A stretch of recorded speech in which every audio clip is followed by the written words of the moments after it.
Welcome back to the Burquist Table. Today, I've got a very special guest, my husband, Dr. Richard Stowell. Rich is a PhD in communications, a first sergeant in the Army, and the director of communications at Alpine School District. But at home, he's just a guy wrangling kids, making us laugh. And what else do you do? That sounds like first sergeant duties at home. I make our Sunday meals at home. Yes, he does. Yes, he does. And I appreciate that. Today, we're talking about faith, family, interracial marriage, raising kids in the phone era, and what trust looks like, whether in the Army, in schools, or in marriage. Rich, welcome to my table for once. Well, thank you. Thank you for inviting me. Yeah. I'm glad you're here. What do you want to talk about? So let's talk about a few things. The first question that I have for you is, what moment locked you into communications as your calling? What moment? I always saw myself as being a teacher. I mean, you know that when we met in school, I was preparing to become a teacher in California. And it was fun, like teaching and coaching. That was a lot of fun. And then also, as you know, after a year or so, it was about 2 years of teaching, I felt this urge to join the military. I can't really explain where that came from, but I wasn't following like a particular goal there. I just wanted to do that. And when that recruiter was visiting us, I was like, well, what can I do in the military? I didn't really know much about what the options were. And I remember he showed me a list, just a piece of paper. Here's a list of all of the jobs you can do in the military. And the one of them that stood out as the most interesting was journalism. So that's what I was trained for in the military. And then, of course, I did a couple of deployments, and it just fascinated me. Every aspect of communication, the way they had us do it in the Army, fascinated me. So they had us doing strategic communication. They had us doing storytelling embedded with different units, profiles, social media, some marketing, some stuff for recruiting. And it was just such a dynamic part of military life that it was a lot of fun. It continues to be fun. I mean, I'm still doing it, still loving it after all these years. So I think probably if I could pin it down to a moment, it might be one of my first classes at DINFOS, the Defense Information School. That was the school that I went to after basic training. I remember that. A lot of fun, a lot of really smart people going through that school, a lot of smart people teaching. And I think, maybe there wasn't one moment, but it was just like there are moments, but accumulation of... Yeah, they build on one another. But I think that might be where it started. So I'd like to add to the fact that you said you looked at a list of things and then you just chose one. Now, that's really not how things work in the military. Where you have to take the ASVAB, and the ASVAB helps determine where you're going to be placed. Yeah. Tell us about the ASVAB, Dr. Rich Stowell. The ASVAB. Well, I was not a doctor when I took the ASVAB. I did have a master's degree in teaching mathematics, and I've only taken the ASVAB one time. I don't know if they change it up. I take tests seriously, and I somewhat enjoy taking tests. Did we catch that? He says he enjoys taking tests. I don't know anyone I've ever met in my life that enjoys taking tests. A lot of people, you talk to a lot of people sometimes, and they say, oh, I know this stuff, or I'm smarter than this. I'm just not good at test taking. I heard that from my students a lot. I'm just not good at taking tests. You've probably heard that from me as well. I am one of them. I'm the opposite. I am not that smart. I'm just pretty good at taking tests.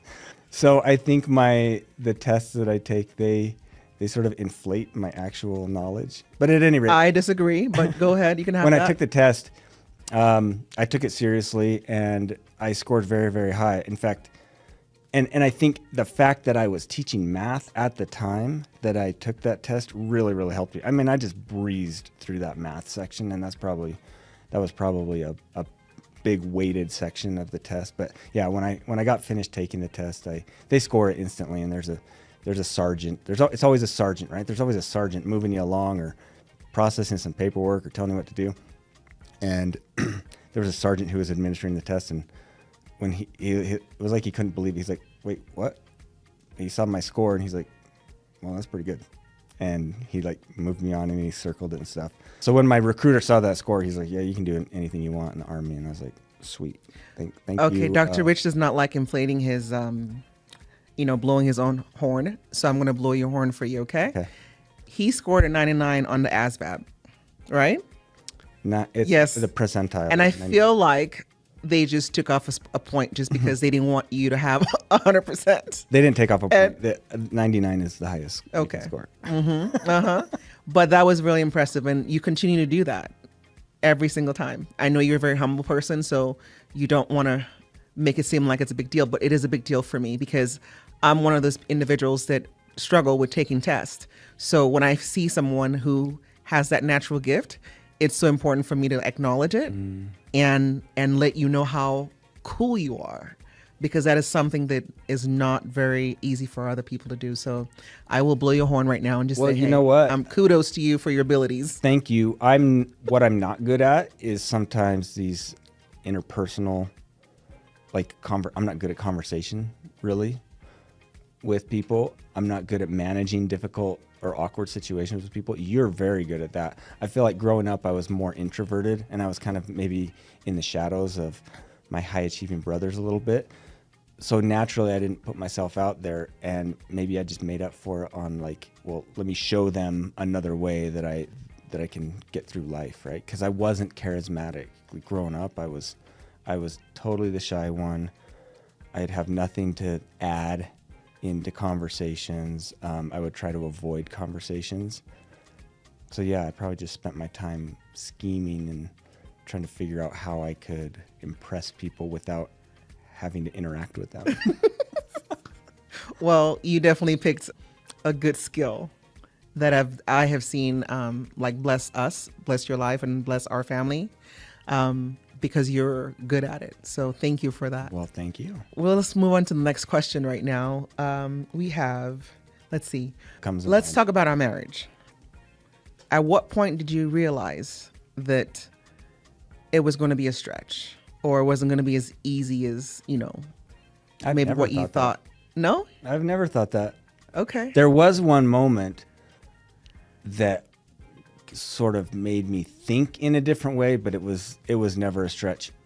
When was it? When they were stuffed dating. The hall with all the chairs? No. That's a good story. I will tell that momentarily. But it was 2004. I don't know. I don't think we were engaged at the time, but we were getting serious, and I talked to my dad. We probably talked once a week or something, and in those conversations, are you dating somebody or anything like that? Those kinds of things would come up. And so I told him about you, and he's like, oh, that's great. I'm glad things are going well with Esther. And of course he hadn't met you or even seen a picture of you at that time. He just thought I was like some 83-year-old grandma. No. But I volunteered. I said, well, she's black. And I don't remember his reaction. It didn't catch me off guard. He probably was just like, oh, why are you telling me this? And then I followed it up with, is that going to matter? And he said no. And we kind of moved on. Mm-hmm. And I don't know why I felt compelled to just check. Just FYI. Yeah. But yeah, I don't think the fact that we're from different racial backgrounds, I don't think that's ever been a source of stress for me. Now there's been those cultural things that are different, independent of race, right? The cultural thing, and you mentioned all the tables in the hall, or all the chairs. All the chairs. So when we were when we were planning our wedding reception, yes, we had a church up in Oakland, and we tried to involve as many people as we could in the planning of this thing. So some people from my family, some folks from your family, took different parts of this reception planning, and we were checking in on them, and we turned up at the reception hall one evening. I think it was probably the night before. The night before, yes. And this place was stuffed with, they must have brought in outside tables. This was a pretty big reception hall, and all these round tables stuffed in there, no room to even navigate between the tables once you got the chairs in there. And And I was like, this is not kind of conducive to the type of event we want to have, where people have some freedom and they can move around and go mingle and talk. And yeah, we got in a fight with your uncle, and that was just a reminder to me that there was one thing that still stands out from that episode. He was mad that I was challenging him. I was upset that he wasn't respecting our wishes. He seemed surprised that we even had wishes that we thought he should respect, right? Mm-hmm. He just thought this was totally up to him. And I said, Uncle, this is not your wedding. And he said, yes, it is. And I realized in that moment we just came from different perspectives, and that's helped. I mean, we have no fights since then, right? With any of your. That's because we don't talk to people. I'm just kidding. Well, on that day, I think what stood out was the fact that I got to learn how the typical like LDS weddings and African weddings go. Mm-hmm. You know, with or I should say Nigerian weddings, we don't limit who can come by sending out specific invitations, and people RSVP. People just show up, and so you just plan for a ton of people. Plan for 1,000, right? Minimum, right? And then the typical LDS, like the typical Mormon or LDS cultural weddings, it's people come in, they line up, they greet people, and then they kind of walk out and they leave. Get some. They leave. They'll sit around for a little while, and then they'll leave. And by a little while, like very, very little while. Yeah. Whereas the Nigerian weddings, like people actually come to party. Yeah. Like they are going to be dancing through the early hours of the morning. They're going to be eating the whole time and just hanging out. And that's the cultural clash that we were seeing, where in my uncle's mind, he was setting up for people to come in and sit down and actually enjoy for a long while. Yeah. Yeah. I think we've navigated that pretty well. I think we have. I mean, there's been times I think that my family hasn't been thrilled with some of our decisions, and I know your family probably hasn't been thrilled with some of our decisions. But it's been our decision. It's like it works for us, and they can live with that. Yeah, we will. Okay, so we're still on the topic of interracial marriage. Yeah. I will say that when you and I met, I obviously saw that you were white, but I saw beyond that. I saw the confidence of the man who walked up to me and said, "Hi, I'm Rich." And I know in that moment I thought, well, like, wow, he's really confident. Like he just walked up to me and just spoke. And I had never really experienced that in that manner, where someone was very direct with their intentions.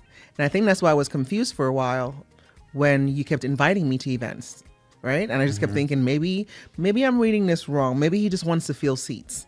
And I'm just thinking, oh, my goodness, this incredibly handsome man is interested in me.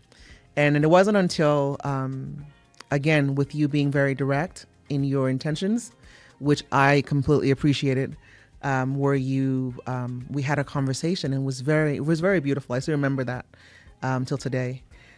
But for a long while, I honestly did not really see us as being in interracial marriage, because your personality is just one that's just very open and free, and just like, I don't see you bothered by things that most people are bothered by. And your reaction always catches me off guard, because where I expect, right? Where I expect you to be mad, you're not mad. You're more reasonable. Where I expect you to be,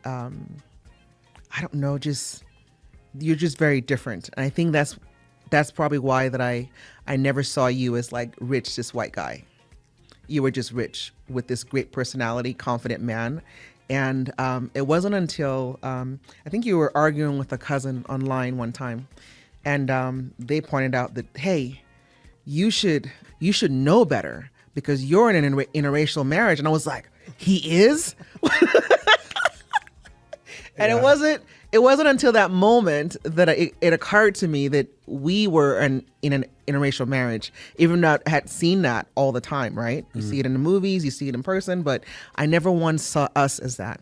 So that moment really caught me off guard too. So what has been your take in what everyone else sees in terms of like when they look at us as being in an interracial marriage?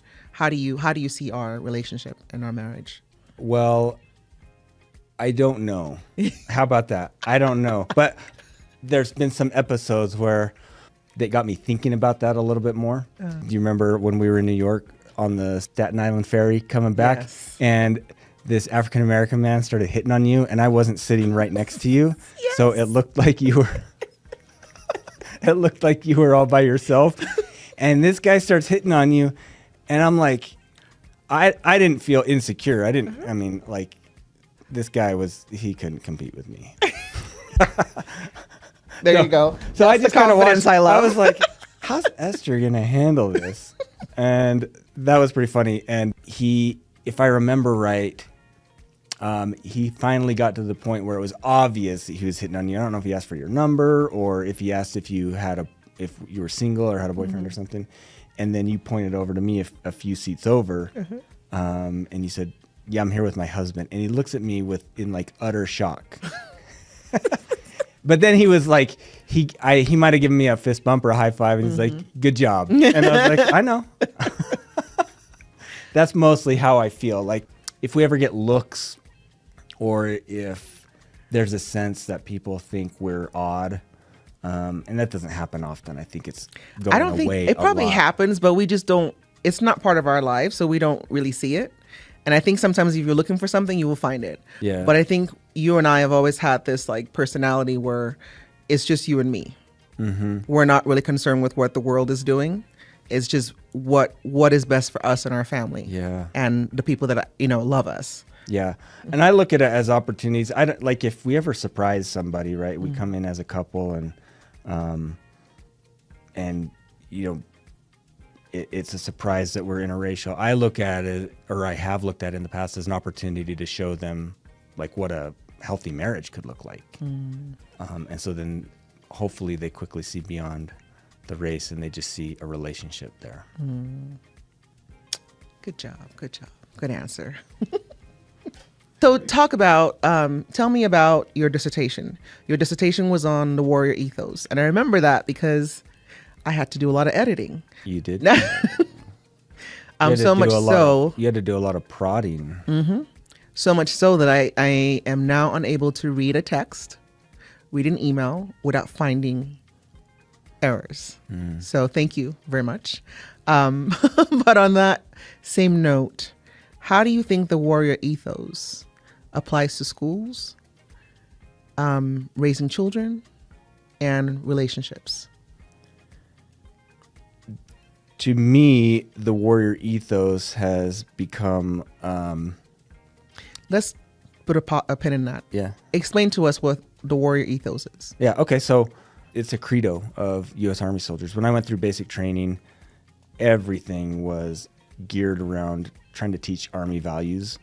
And one of the ways that they instill those values in new soldiers is they have us memorize and reflect on the Soldier's Creed.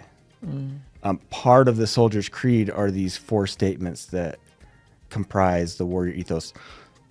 I will always place submission first. I will never accept defeat. I will never quit. I will never leave a fallen comrade. Those statements help people navigate tough times. And in the Army, there's bound to be challenges. So those statements help soldiers make sense of what's going on around them and help them take action to do the right thing. Well, most of us aren't in combat, right? But we have these daily challenges. And so over the years, I've thought it was interesting. If you live something like an ethos, like the Warrior Ethos, you're going to have this almost like this reservoir or this ready reaction for almost any challenge, right? Mission first. That's a pretty simple thing. I've got something to do. I'm gonna get it done, and then I can complain, or then I can rest, or then I can move on. Right? Mission first. Whatever the mission is for you in a given moment. Everybody has a mission. I think part of one of the things I've taught some of the young people I've worked with is, if you don't know what your mission is, then that's your mission. You got to figure that out. That's step one, right? Don't quit. Don't accept defeat. Don't accept defeat. Don't leave people behind. Bring people along with you. So I wanted to study that. It was kind of fascinating to me because of how organizationally the Army decided on the Warrior Ethos. Came at a particular time in our country's history and in, you know, the culture that I think was a good fit. But it was just, I wanted to learn more about how that came about. So that's what I studied for my dissertation.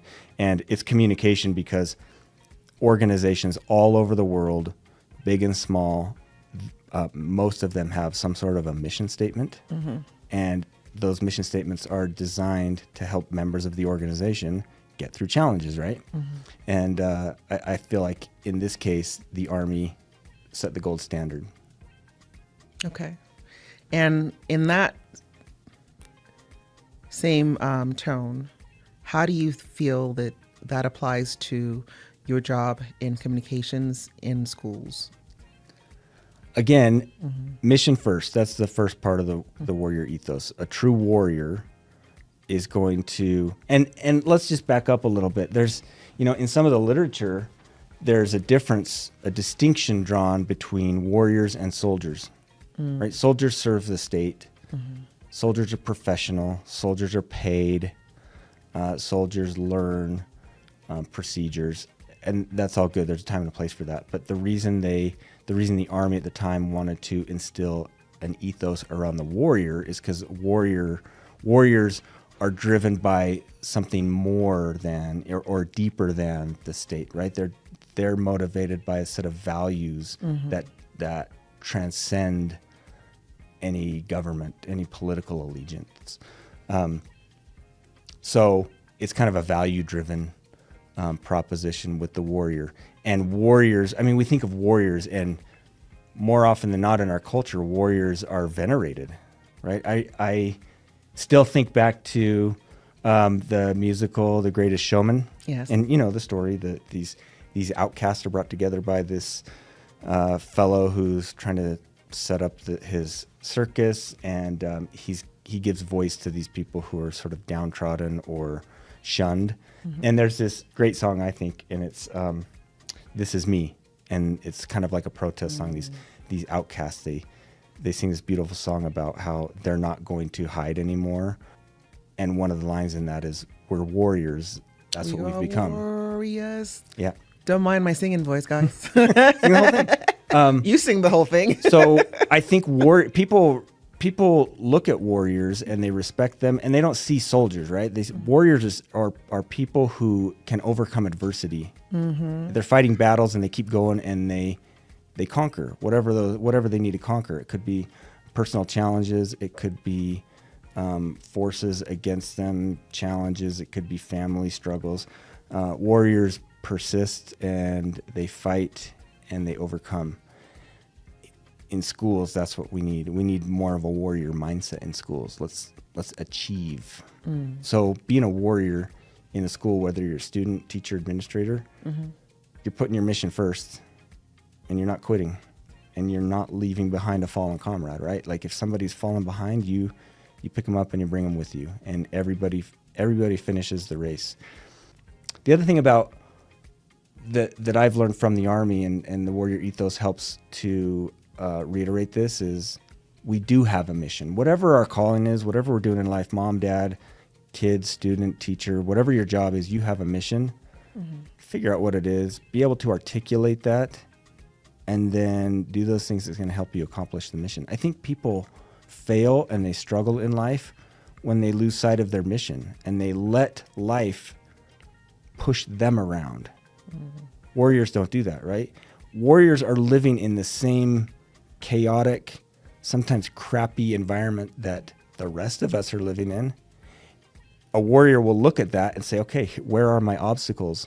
Let me design a plan to avoid the obstacles, leverage the advantages that I have so that I can accomplish a mission. So it's you taking control of a situation and getting stuff done. As you say all of this, it makes me think of our family and how we operate. And I see a lot of the things that you're saying apply to everything that we do. Like, for instance, you, in just us communicating. I know that the way that I communicate with you has changed over time. And I remember from the beginning, like, communication has always been a very, one of your strongest suits. And I know that because of that, it has made me communicate better. By the way, you're way better at it than I am. I think I'm just more outspoken with it, right? The But student I think has that become the master. Like, you're way better. And whenever we say have that like problems, I'm say like, that let Esther handle that, because I cannot get it together. I would absolutely say that you have helped me argue so much more efficiently and better, to the point that you and I don't even argue anymore, because I came into our relationship in a way that, like, I was shut down, right? I didn't want to discuss it, and you're like, no, we're going to talk about this. And I hated it, absolutely hated it. But over time, you being consistent with that, like, okay, we are in a relationship, we want this relationship to work, so we're going to find time to talk. Definitely forced me to get over my, not so much insecurities, my, like, things I didn't like. I didn't like having to address things. And because of that, it made me a better communicator. So yeah. You may have gotten the PhD, but I definitely know that I was learning along with you, and I absolutely appreciate that. Well, that dissertation is half yours, right? Right. I should just start putting my name, Dr. Esther Jackson-Stowell. Well, but, I'll mention this other story that you probably remember, but for anybody listening, there was a moment towards the end of my doctoral program that I wanted to quit. You remember that? I know. I totally wanted to quit. It was too hard, and I was like, is it really worth it? And you just said, nope, you are not quitting. No, you're not. You wouldn't allow me, and so I appreciated that. Absolutely not. Yeah. I think You're if welcome. I was on my own, I probably would have quit. Do you remember what I told you? Yeah. Shall I share? Go for it. At that point, we had spent 7 years, right? We had spent almost 7 years or 6-7 years in this program. Before we moved out here, we had made the decision for me to start my business while you pursued your PhD. And I had started my business, and I was doing my part. And so when you said you wanted to quit, I was like, absolutely not. Either if you quit, then we're moving back to California, because that was enough. Not moving back to California. Because I at that point, it wasn't so much about you anymore. It was about our children. I did not want to leave a legacy of quitting hard things. Yeah, and that was good, and I think that's a lesson that stuck with me. It's powerful for us to have those hard experiences, so we can go back to our kids and be like, you don't quit. We don't quit in our family. Right. We don't quit. We keep going. We figure out ways to make it work. Yeah. Right? It doesn't matter. It doesn't mean you can't adjust. Right. We pulled a lot of adjustments, but don't quit. Mm-hmm. And more importantly, I remember telling you, like, I'll read all your papers. I will show up in class with you. Like, I will do whatever it takes to help you cross that finish line. But you don't get to quit unless I get to have my 7 years back. Mm-hmm. And here we are. And I remember thinking, like, for me, I really didn't care about that. Like the title that you were going to get. It was about you finishing. That's all I cared about, because we are raising 2 beautiful boys and 2 very impressionable girls. And I want them to know, I don't want to just have to tell them what to do. I need them to see our actions and see what we're doing, because my mother's actions definitely impacted me and who I became, as well as my dad. A lot of the things that my dad has done in his life. What were your mother's actions that, like, inspire you? Well, the biggest one was her relationship. And even though in everyone's eyes she quit, but her reason for letting that go was so that she could be alive to see us today. And I feel like, again, that's an example of adjusting, right? She knew her mission. Mm-hmm. I think she, at some point she probably decided that it wasn't her purpose in life to please your dad. Yep. She had to be true to herself. and that was her mission. And I don't think she quit the marriage. She refused to quit herself, because I think staying in that marriage would have been her giving up on herself. Absolutely. And she refused to give up. Absolutely. And that's the legacy that she left for me, and the legacy for me to stand up for myself, to just know what's right and stand up for it. I love your mom. I only met her one time, right? Yes, she loved you too. Twice. No, 2 times. Yes. Because we went to her house the second time. Your mom's so cool. Yes, she was absolutely amazing. I tell people I didn't get the opportunity to grow up with her, but so much of who she was is like in my DNA and in like so deep that like you got her optimism. She's like relentlessly optimistic. Always, every time I saw her, sometimes though. Every time I saw her, she had a smile, big smile. Yeah. I'm like, what are you smiling about? Yeah. She was amazing. She was amazing, and she was just so humble and just ready to help everyone, But she was not a pushover. She was not a pushover.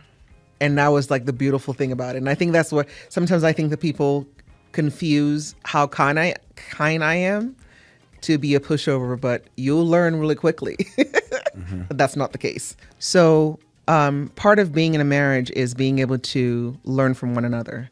And I think you and I have absolutely enjoyed that dynamic. And one of those dynamics is my learning more about the Warrior Ethos and being able to apply it into my organization that I run. What was the first one of a Warrior Ethos? I will always place the mission first. I will always place the mission first. So when I do real estate, right? And you know that I'm a realtor, I keep the clients first, right? And I'm not saying that clients are never wrong, like one of our examples this morning, but we keep them first, and we want to make sure that what they need comes first versus our needs. And then the second one? Never quit. Never quit. I expect our employees to be that way. If there's an issue, I want them to go figure it out, go solve it. And if you can't solve it, get help. There are tools, there are people, and that is my expectation, right? Never quit. And that doesn't mean, like you said, doesn't mean that you shouldn't adjust, but you need to keep going and figure out a solution. And then the third, never accept defeat. Never accept defeat. That means if you go out there and they tell you, oh, the door is shut, find the window. Yeah. The window's shut, find a crack. Okay. And if there is no visible cracks, air is still going into that building. Find out how that air is getting in there and figure it out and get in and get the answer or solutions that's needed. Yeah. And then the last one, don't leave anybody behind. Don't leave anyone behind. I absolutely feel, and Tyler Perry said this in one of his acceptance. Tyler Perry? I'm just kidding. He's white people's favorite black man, right? Right? Is that what he is? I don't know. I have no idea. Don't get in trouble, I know Rich. he's black women's favorite black man. I don't know. Denzel Washington is black women's favorite black man. True. Denzel Washington, my man. But this is how it works. We get so distracted. Tyler Perry said in his acceptance speech that he realized that what he was doing was more than him, that he was helping other people come up. So when he started his studio, that was what he was doing, because he was now employing people. He went from running his own production company pretty much single-handedly to now having a whole production company while he's hiring people, not just the actors and actresses, but the people to do lighting. Yeah. People to do just like landscaping. Now he's creating an avenue for other people to rise. And I see that as my legacy. So when we talk about never leave others behind, that's what I think about, where when I'm out here doing these things, it's not just about me. It's about the next generation, the next people that are going to be able to come up. And I am so grateful that in just this short period of time, I have had the opportunity to do that for someone, for quite a few people. And I look forward to doing more of that. So it's been beautiful to take what you do in your occupation as a soldier and allow me to use some of that into what I'm doing as an employer And I know that we do it as well in our family with our kids. We have something where you also instituted this in the family where we had dress right dress. And so our kids now know how to, put their shoes. They're still struggling with it. Do they really though? There's, I feel like they know they don't do it consistently, but but they do know how. Yeah. And those are things that have been very, very instrumental in all that we do. So I'm glad that you've had that training outside of just being a dad and a husband in so many different areas of your life that has allowed me to apply to my business and allowed us to apply to our family and for us to continue to grow. So I appreciate that. Nice. In the past, this is one thing that we do, and I thank you for it because I come with complaints and you're usually good with like, okay, how can we solve, what can we do to help the kids see what it is we're trying to teach them? And maybe that's the teacher in you, but I love it. And one of them was the no phones rule that we implemented. How did that go? We learned something. That was a while ago. And I haven't thought about that in a long time. I mean, it wasn't like this grand momentous moment in our kids, but it was an interesting experiment that we ran. And I think about, even now, I'm thinking how much phone time or how much dependency on a phone is too much for our kids. Now, in Alpine School District, well, the state of Utah passed legislation fairly recently that basically banned cell phones in schools during instructional time. Our district has increased the restrictions on phones in most of our classrooms. So basically our high schoolers, they can have their phones at lunch and they can have them out during passing periods. Junior highs typically can have them out only during lunch, and elementary schools, no phones. Absolutely not, yeah. I think that's pretty prudent. I always think about, like, I worry that our kids are on their phones too much or in front of a screen too much. But I think what we learned when we tried to take it away, it was really hard. It was impossible. It's sort of built into all of our routines, just the way that we operate every Alarms. day. I feel like compared to other kids, our children do very, very well. I don't feel like they're addicted. I feel like they use their phones for good stuff as well as frivolous stuff. I mean, they have their guilty pleasures that they do. One of our sons dances a lot and he records a lot of dances. I'm good with that. He's dancing and he's doing what he loves and he's getting exercise. He posts to TikTok and then he's worried about the views and the likes and stuff. And that worries me because if that's what's motivating him, I feel like that can become a very vicious cycle. But so far, I don't think it's, ruined him. But I think it very easily can ruin kids. Oh, absolutely. So we tried taking their phones away, and we realized it was like trying to hold back a river. And so we relaxed a little bit. But I think, number one, we learned there's the trade-offs aren't as easy as a lot of parents think. Oh, I'll just take the phone away. I grew up without a phone, right? And I often think, we were talking about our marriage, and when I was explaining how my dad hadn't seen like a photo of you yet, that sounds strange now, right? Because we're always taking photos and sharing them on Facebook, everywhere, and text. But this was back before we even had picture-taking phones. You and I each had a flip phone. All it did was call. I probably sent my first text, a few years after we were married. So of course he wouldn't see a picture of you. There were no pictures to see. It's strange to go back to that. Now those digital connections are so ubiquitous. It's hard to take that out. Yeah. It's like removing something. You'd have to rip it out of the body. It's like part of everything our kids do. And the trade-off there is, are they going to be left out? Are they going to be left behind by their peers? We don't want to do that to them. We don't want to make them the weird kids, Like it wasn't weird growing up to not have a cell phone. If they had to go to school. Well, once everyone started having cell phones, if you didn't have a cell phone, it almost seemed odd. Yeah. Yeah.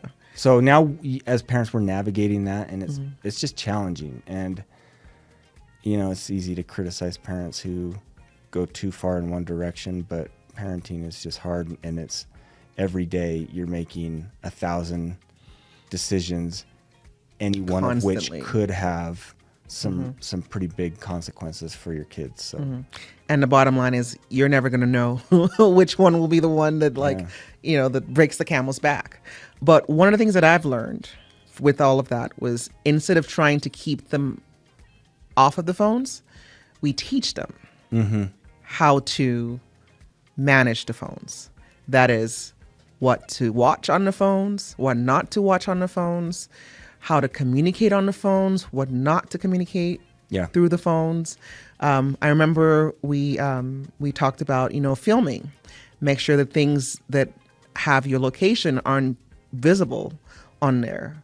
Don't give people your addresses. I think we saw a video where some kid talking to some grown man on the one of the things he was playing gave him the address, and the guy showed up at his house wanting to date his mom. So wow, we can't have that. Okay. No, I'll tell them who I'm married to. But those are the things I think the world is changing, and we cannot stop that growth. Yeah. And instead of trying to stop it, I think what we need to focus on is how to help them navigate it in a way that it won't, ruin them. I know that you mentioned our oldest son with his videos and his likes. And I talked to him about that. And I asked him, well, it feels good, right, to have those likes. But if you didn't have those likes, would you still survive? And he's like, yeah. And so it's about having those conversations instead of just seeing it and not having conversations with the kids. At least having those conversations allow them to know that you're aware. Yeah. And now you're aware that they're aware. Yep. And if they have an issue, it could be discussed. And I think lots of different things motivate different people, and the likes and the views in and of themselves aren't a bad thing. What I think is scary for parents is that those algorithms and the way that those platforms are set up can very quickly, because everything's so fast, right? You can post a video and instantly you're getting likes and stuff. And I've actually been impressed with Joseph. He's got some videos with lots of likes. And I'm like, sometimes you're I'm watching impressed. Stuff I'm a little scared. I know. But we'll work with it. But it's so fast that feedback loop is happening so quickly with the kids that it perpetuates or it encourages obsessive behavior, right? Like, it's one thing to publish a book and then you see how many people buy it over the course of a few weeks. And you can get excited about the sales or disappointed by the sales. Or if you're, one thing that motivated probably us growing up is working out, right? You see that motivated you. It takes time to see results though, right? Like, you start to feel better and you don't really notice it. And then 6 months later, you might look in the mirror and you're like, oh, wow, I'm a different person now. But because these things are happening 2-3 times a day, that feedback loop is so much tighter now. Instantaneous. That it drives every behavior, or for those who get obsessed, it can drive everything they do, right? They cannot think about other things other than how to get the next like or how to get to that next level. That's the scary part. So I do think one thing that we've learned is you can tell the kids to put the phones down. We're going to have a day without phones or just a few hours without phones. Let's go outside and hang out in the yard or go for a walk or something. That's fine. People are, like you said, they'll survive. What are some things that we have implemented? And when I say we, it's really you. Again, I am so grateful for you for that, because you come up with these things where you come up with substantial things for us to do. Well, for about the last 6 months, we've been getting these status reports from our kids. So we always have these family meetings, and I love those meetings for the most part. It's just a way to come together, remind kids that we're still there. They can't wander too far away without us bringing them back in, right? And we can check in with them, and they're just very practical meetings. Recently, we've implemented this reporting system that we call SF squared, SFSF. So S is what school, the other S is sleep, one F is family, and then friends. So they need to report on those 4 things, and all they have to do is it's good, right? So they'll say like school, okay, friends good, family good, sleep not good. And then you and I can follow up later and correct that because sleep is super important. So I think that's been helpful. That was inspired because you and I went to couples retreat, like a relationship workshop, marriage workshop. It's also nice to be able to tell them that we're constantly working on stuff, right? We're trying to learn and improve. Again, more action, less talking. Yeah. Just show them what you're doing. I know when they give us their status report, they don't really say much, but I think what I love about it, what I love about it is the fact that they know that we're asking about these things. And because it's so structured, it'll be memorable to them, right? Because we do care. We do care about their sleep. We do care about their friends. We do care about school. And we do care about the family and how they're getting along with one another. One thing you've done really well is you've taught our kids to be honest. Yes. I did not grow up in an honest home. I mean, and if my parents heard this, they might be disappointed. We were not taught to lie. It wasn't like that, but it was like I did not share feelings. So it wasn't honesty. It wasn't that I grew up in a dishonest home. It was okay to not be fully candid all the time. And you've taught our kids to be candid about everything. I mean, the stuff that Joseph will talk to us about. Too much. It's like, I love it. I love that opportunity to connect with him and to influence him. But I'm like, I would never have shared that with my dad growing up, right? Different era. But I think that's a credit to you because even, you can have these conversations with all of our kids about hard things or uncomfortable things. And I have no problem with that. And they have it. They get through it. Yeah. I'm not as good. But I think that for me comes out of like a necessity, right? Because I didn't have that opportunity to even say anything, not even uncomfortable things, just to speak freely. And, I tell them the story of when I came to the United States. I never once had the opportunity to just speak up and ask why or what's happening. Well, and you do that like with your clients and with your business partners too. You just let them know exactly what you're thinking. But the thing that is impressive is there's never any hard feelings, right? You can deliver bad news with a smile. I can't do that. Well, thank you. I don't have the patience. I don't have the patience to sugarcoat things. Yeah, it saves time. It saves time if we spend time beating around the bush. Like that's like what the most valuable thing we have on this earth is time, right? So I want to use my time very, very wisely. And so if we're sitting around and someone is spending 3 hours with something that they could have accomplished in like 30 seconds, I'm going to be upset because you just wasted 3 hours of my life. So get to the point. And I do get like that, after a few seconds of giving me this flowery. Yeah, flowery. Okay, that's another thing he does very well. I'll have to tell you guys about this one more time. That's another episode. You spend so much time just like painting this big old masterpiece when this, right in the corner here is like what we should have all focused on. Yeah. So it's something that annoys me, and so I don't like wasting other people's time. So get to the point. Yeah. So let's talk briefly about how being married to you has definitely shaped my life as an entrepreneur, as a mother, and especially as a wife. Now, growing up as a Nigerian, there's certain things that's expected from a wife culturally. And those things I don't do in our relationship. And it's really hard sometimes for me because we were talking about this morning. I walked into our kitchen and you were there making omelets for the whole family. And I told you, you know what? I feel really bad watching you in that kitchen making that omelet. She let me make the omelet. She didn't feel that bad. She ate it. Absolutely. But then we talked about it, and you said, what did you say? You said, I said, so you don't feel bad. I said, what are you going to do with that guilt? With that You guilt? said nothing? Nothing. Absolutely nothing. But then you gave me a chance to kind of ponder why I was feeling bad, and to even like just to think about what I'm really feeling. Is it that I'm feeling bad because I don't feel guilty? I appreciate you doing that. So what it came down to was shame. I was feeling shameful because I grew up with the notion that the wife cooks and prepares food for her husband. And, the husband comes back from work and is like, there's this plate set up for him and he just comes and eat. And we even bring him water to wash his hands.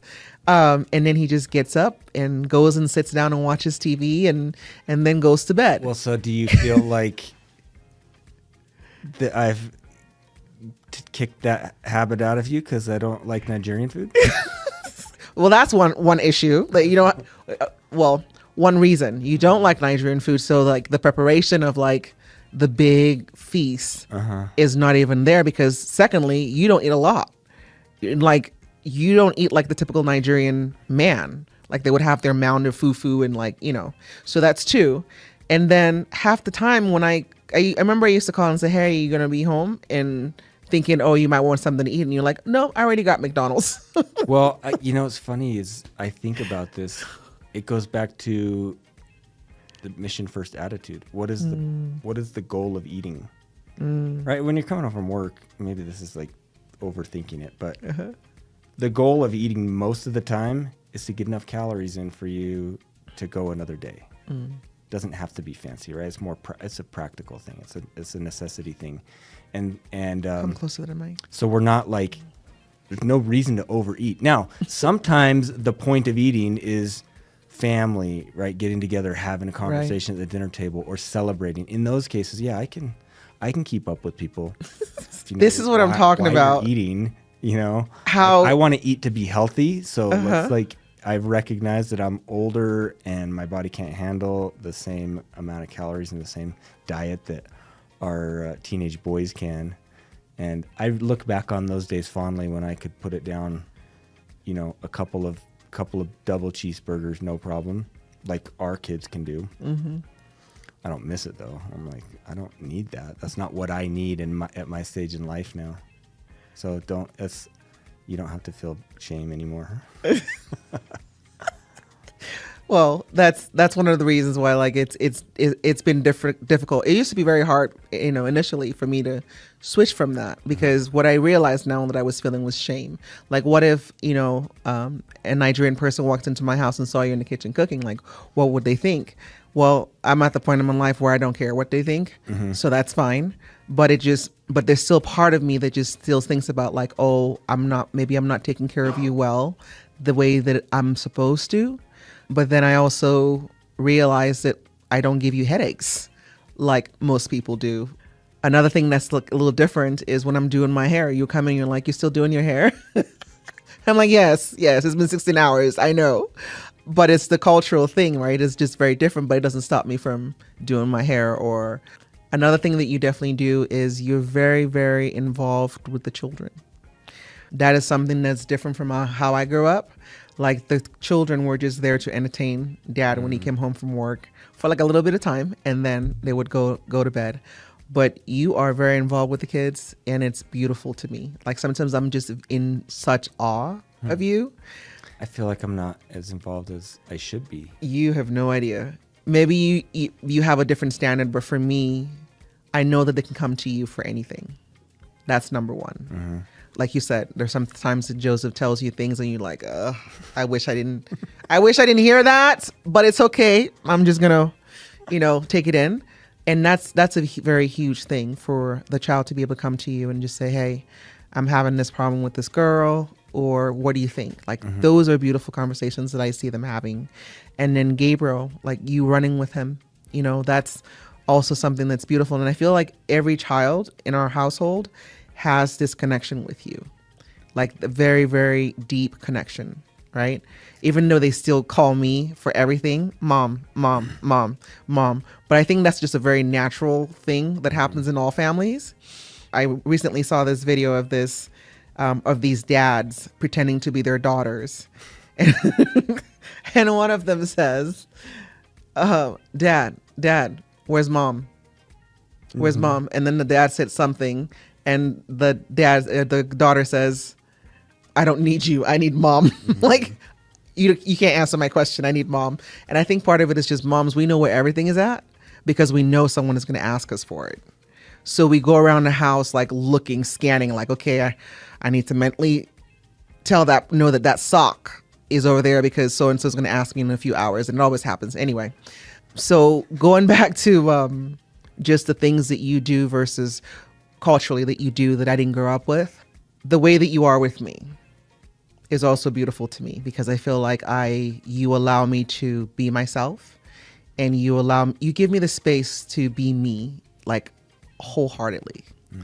And I don't feel like there's anything that I want to accomplish in this life that you will ever have a problem with. And perhaps it's just that you trust me and you see like my value and qualities. So I don't give you like questions to like think that I'm going to do something dumb, but I enjoy that. I enjoy the space that you give me to do those things. And so like we're sitting here at my podcast and running my company, but it's all ours, right? And I don't know how do couples survive like being so worried about each other all the time. I mean, I feel like we give each other space. I think it would be too stressful if we were always keeping tabs on each other and up in each other's business. I mean, you're running your business and you're talking to people, and I can't keep track of it all. It's a lot. I mean, I'm aware of what you do and we check in, but it's not like, there's often times when I'll come home and you're gone and I'm like, where's mom? And the kids are like, you're also asking, where's mom? I think she went to a meeting, and I'm like, okay, she's doing her thing. Right. Yeah. And it'd be so much energy for me to know exactly what you're up to all the time and what you're getting out of it. Right. I don't know how people could stress themselves to death if they try to maintain that. And you're the same way. Like, I'm busy with stuff. You're generally aware of what's happening, but there's times when it's like, oh, I got to go out of town for drill this weekend. And you're like, oh yeah, that's already coming up. Okay, we'll adjust.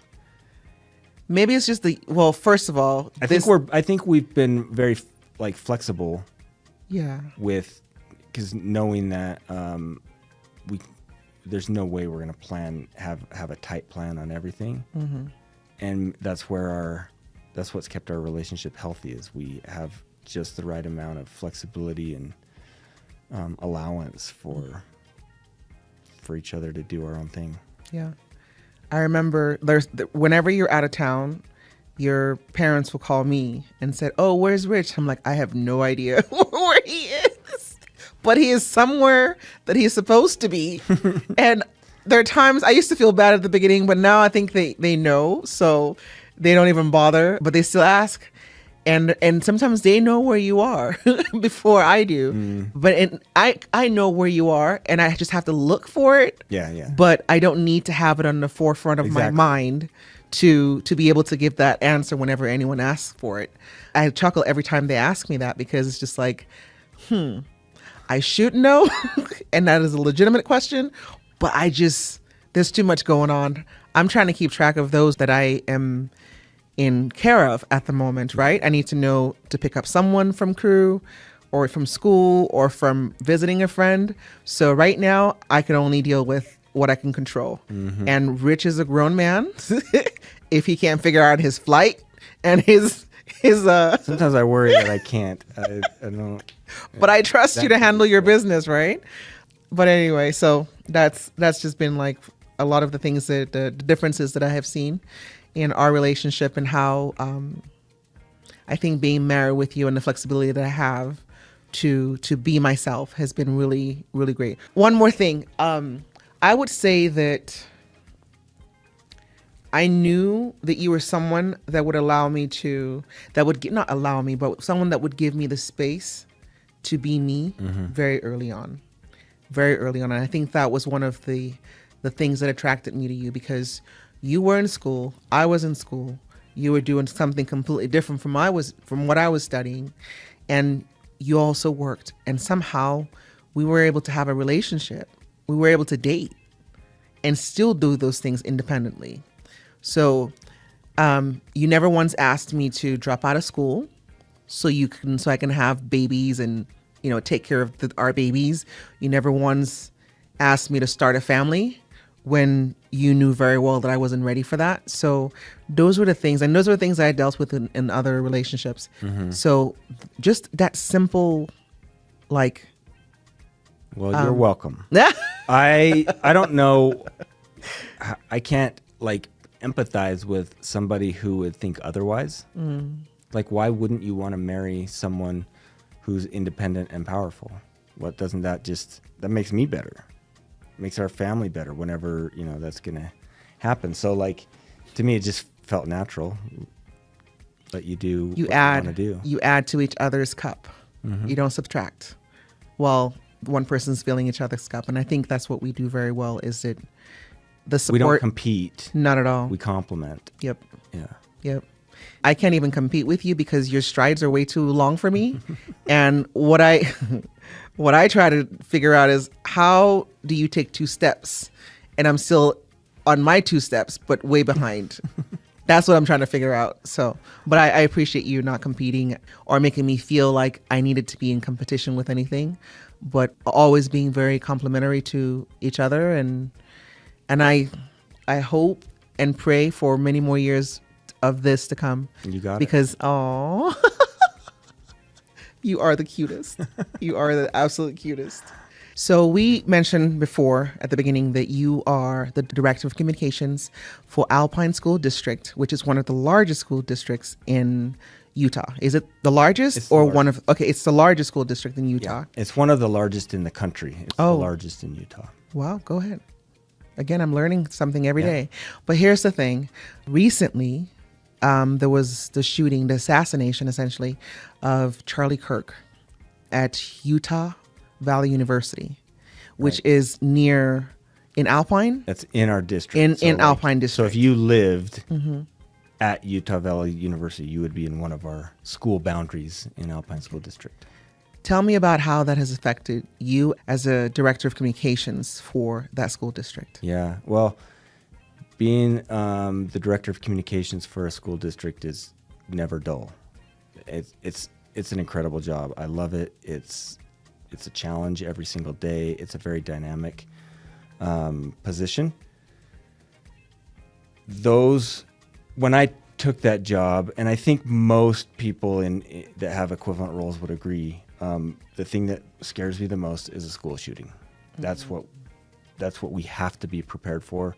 It probably won't happen. Statistically, it probably wouldn't happen in one of our schools. Mm-hmm. But that's the thing that would scare me the most in terms of being a challenge for the job and making things harder for people by getting the communications wrong. I was driving back to the office from a 9/11 event on the 10th. When I, on our emergency chat, started learning that there was an incident at Utah Valley University, which is right next door to one of our schools. And so we were just following procedures. Everybody was getting information. Our school was put on secure at that moment. And so when I saw that come through the chat, I pulled over and I knew I had to pay attention to this and figure out what was going on, because we had to get communication out. As those details emerged, we recognized that we were in the middle of probably one of the biggest news items that this state has ever seen, and something that ended up being international news. And so the pressure was on, and we had our procedures. We have a great team in Alpine. It got tense, but we were able to use our procedures and our relationships to work through those challenges, get the messages out to parents. Essentially what happened was 5 of our schools were placed on a secure status because there was this gunman on the loose in proximity to many of our schools. And so we had safety procedures. We had to communicate that out to parents. I mean, a lot of parents were really stressed out, right? Upset. Part of it is because it was so violent. I mean, episode itself, I don't know how history will look back on the episode itself in terms of like the cultural and political implications, but it was just sheer violent, right? And so that impacts us because we had, come to find out, we had students at the event front row, right? They like took the school day off to go see Charlie Kirk speak. We had employees, I think, who were there. We had UVU students who ran to our school property looking for Shelter. Cover. So it impacted us in a variety of ways, and we, as a district communications team, we drew on our experiences and our procedures, and we got out the messages. We were able to, I think, for the most part, calm families. We were able to help schools navigate the crisis by getting out information quickly to the community and to families so they didn't have to worry about that. I mean, when a school goes on secure or on a lockdown or something like that, what's the first thing a parent wants to do? A parent wants to go to the school and pick up their kid, right? Can't happen. We can't have parents come to school. Like, that school is locked. Nobody's getting in, nobody's going out. Till we learn from the law enforcement agencies that it is safe to go outside. And we didn't know that for a few hours. So we had to assure parents that their students were safe, that we were taking accountability of them, that we were cooperating and collaborating with law enforcement. I mean, our parents deserve to know that the situation was handled.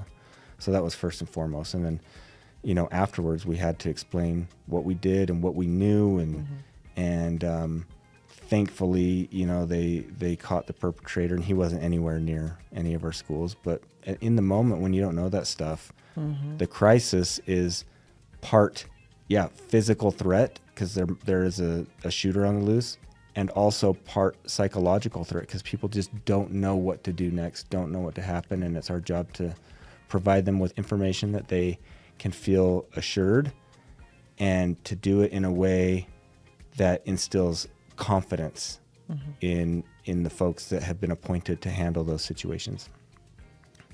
Thank you. I know you had a conversation with our children, because Charlie Kirk, they were aware of who he was.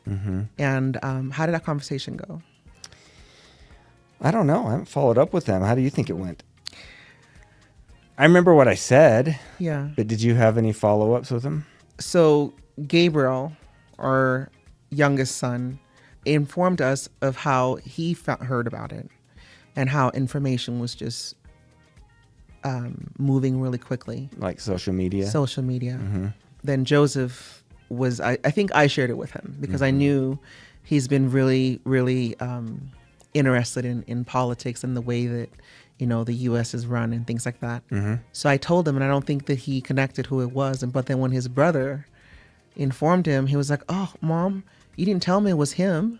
And that kind of caught me off guard, because his reaction was a bit more like, "Oh, I didn't know it was him," as in like, this is someone that I actually like and listen to.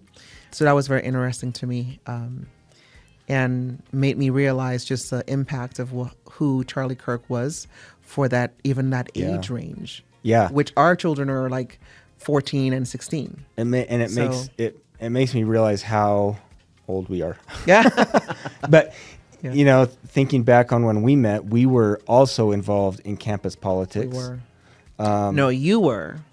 You were. And then you kind of wrote me in. There's a story or two there for you, but just how removed we are from that. You know, how excited young people can get around political issues, how motivated they can get to you know, organize and form up on whatever issue, right? They can be so passionate, and they can develop these connections with people who speak to them. Yeah. So Charlie Kirk, I mean, I wasn't necessarily a follower, but I had to empathize immediately. A lot of people in our community were devastated by that. I mean, it was like somebody that they admired a lot was gunned down in public in the middle of the day.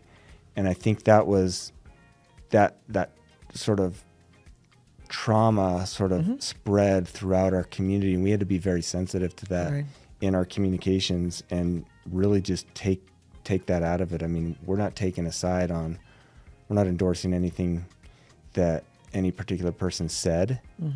our priority was to make sure everybody knew that our students were safe, while recognizing that many in our community were even more impacted because they felt some sort of a connection to Charlie Kirk. So yeah, interesting situation. Whenever something happens tragic that impacts our schools and we have to put out communication for it, it's something that we think deeply about. So it could be an act of violence like what happened at Utah Valley University. It could be a suicide. I mean, teen suicides are a real thing, and we have way too many of our students who take their own lives, and we have to deal with that from a communication standpoint. Things of that nature get me to think about our children, and when I come home, I just make sure to hug our kids, tell them we love them.